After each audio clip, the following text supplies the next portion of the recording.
Assalamualaikum warahmatullahi wabarakatuh. Kenalkan, nama saya Bapak Jailani, NIM Dinul 418114 dari Penjas PJKR 5B. Di sini saya akan presentasi mata kuliah biomekanika. Materi presentasi yaitu pertama, pengertian biomekanika, dua, manfaat tujuan biomekanika, 3. Kinematika gerak, 4. Macam-macam gerak, 5. Hubungan gerak dengan rumus. Pengertian biomekanika. Biomekanika adalah ilmu tentang gerakan tubuh yang hidup, termasuk bagian otot, tulang, tendon, dan ligamen bekerja bersama untuk menghasilkan gerakan. Biomekanika adalah bagian dari bidang kinesiologi yang lebih luas. Secara khusus berfokus pada mekanika gerakan. Ini adalah ilmu dasar dan terapan yang mencakup penelitian dan penggunaan praktis dari temuannya.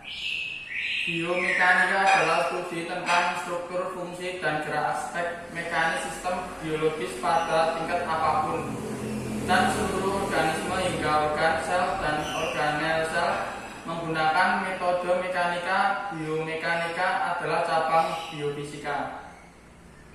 Kata biomekanika berasal dari bahasa Yunani kuno bios yang artinya hidup dan mekanik yang artinya mekanika, untuk merujukan pada studi tentang prinsip-prinsip mekanis organisme hidup, khususnya gerakan dan struktur.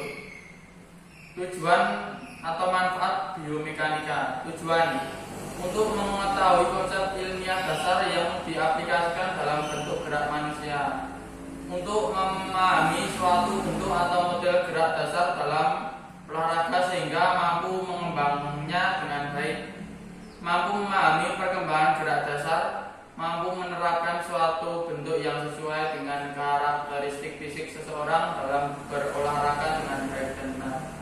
Manfaatnya, kecepatan gerakan meningkat, lebih banyak kekuatan, membantu menghilangkan ketidakseimbangan otot, mengurangi kausan pada sendi dan ligamen, meningkatkan bentuk dan teknis khusus olahraga.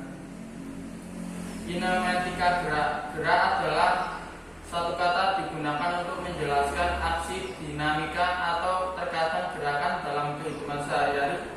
Suatu benda dikatakan bergerak apabila kedudukannya berubah terhadap acuan posisi tertentu. Suatu benda dikatakan bergerak bila posisinya setiap saat berubah terhadap suatu acuan tertentu. Konsep mengenai gerakan yang dirumuskan dan dipahami saat ini didasarkan pada kajian Galileo dan Newton. Cabang ilmu fisika yang mempelajari tentang gerak disebut mekanika. Mekanika terdiri dari kinematika dan dinamika. Kinematika adalah ilmu yang mempelajari bagaimana gerak dapat terjadi tanpa memperdulikan penyebab terjadinya gerak tersebut. Sedangkan dinamika adalah ilmu yang mempelajari gerak dengan menganalisis seluruh penyebab yang menyebabkan terjadinya gerak tersebut. Terjadi apa yang menyebabkan sebuah bulayan jatuh tidak bersamaan dengan kertas yang diremas. Padahal menurut Galileo semua benda akan terjatuh bersama jika dijatuhkan dari ketinggian yang sama. Macam-macam gerak. Gerak semu atau relatif.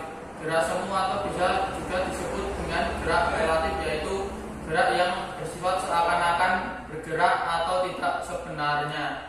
Gerak ganda. Gerak ganda yaitu suatu gerak yang terjadi secara bersamaan terhadap sebuah benda-benda yang ada di sekitarnya. Gerak lurus. Gerak lurus yaitu suatu gerak pada suatu benda melalui suatu lintasan garis lurus. Contohnya seperti gerak rotasi bumi, gerak jatuhnya buah apel, dan lain-lain. Gerak lurus biasanya kita bagi lagi menjadi beberapa jenis, yaitu gerak lurus beraturan GLB, yaitu suatu benda yang lurus yang beraturan dengan suatu kecepatan yang tetap dan stabil. Gerak lurus berubah beraturan GLBB, yaitu suatu benda yang tidak beraturan dengan suatu kecepatan yang berubah-ubah dari waktu ke waktu. Hubungan gerak dengan rumus. Ada beberapa ayat dan dasar yang menggunakan dalam biomekanika yang menggunakan gerak manusia. 1. Ayat menggantung. Tugas menggantung memainkan peran yang menonjol dalam gerak manusia, terutama pada waktu berayun. Maka gerak ke atas tergantung dari momentum yang dihimpun saat ke bawah karena adanya gaya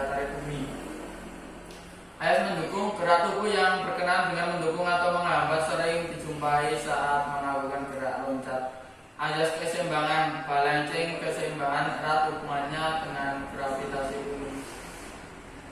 Sekian presentasi dari saya, kurang lebihnya mohon maaf.